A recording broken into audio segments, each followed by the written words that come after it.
అధికార పక్షానికి విపక్షానికి మధ్య 1.85% తేడా అన్నారు కేటీఆర్. 51% ఉన్నవాళ్లు ప్రభుత్వాన్ని ఏర్పాటు చేస్తారన్నారు ఆయన. కేటీఆర్ వ్యాఖ్యలకు ముఖ్యమంత్రి రేవంత్ కౌంటర్ ఇచ్చారు. 51% నంబర్ ఉన్నవాళ్లు ప్రభుత్వాన్ని ఏర్పాటు చేస్తారు. కొంతమంది ఎన్ఆర్ఐలకు ప్రజాస్వామ్య స్ఫూర్తి తెలియదన్నారు ఆయన. 39 మంది వాళ్ళు 64 మంది ఉన్నారు, మిడిసిపడుతున్నారు అధ్యక్ష. ఎంత అధ్యక్ష తేడా? 1.85% ఓటు మాత్రమే. 1.85%. అధ్యక్ష, ఈ రకమైన మిడిసిపాటు మంచిది కాదు. గతంలో మనల్ని పీడించిన వాళ్ళు పోయినారు, కానీ వాళ్ళ పేర్లు తెలుసుకునే వాళ్ళు ఇంకా అక్కడే ఉన్నారు అధ్యక్ష. కొంతమంది ఎన్ఆర్ఐస్కి ప్రజాస్వామిక స్ఫూర్తి అర్థము అవగాహన కాదు.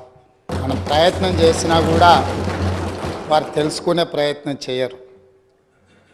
ప్రజాస్వామ్యంలో 49కి 0 వాల్యూ ఉంటుంది, 51కి 100% వాల్యూ ఉంటుంది. ఎందుకంటే 51% ఓట్లు, 51% నెంబర్ ఉన్న వాళ్ళు ప్రభుత్వాన్ని ఏర్పాటు చేస్తారు.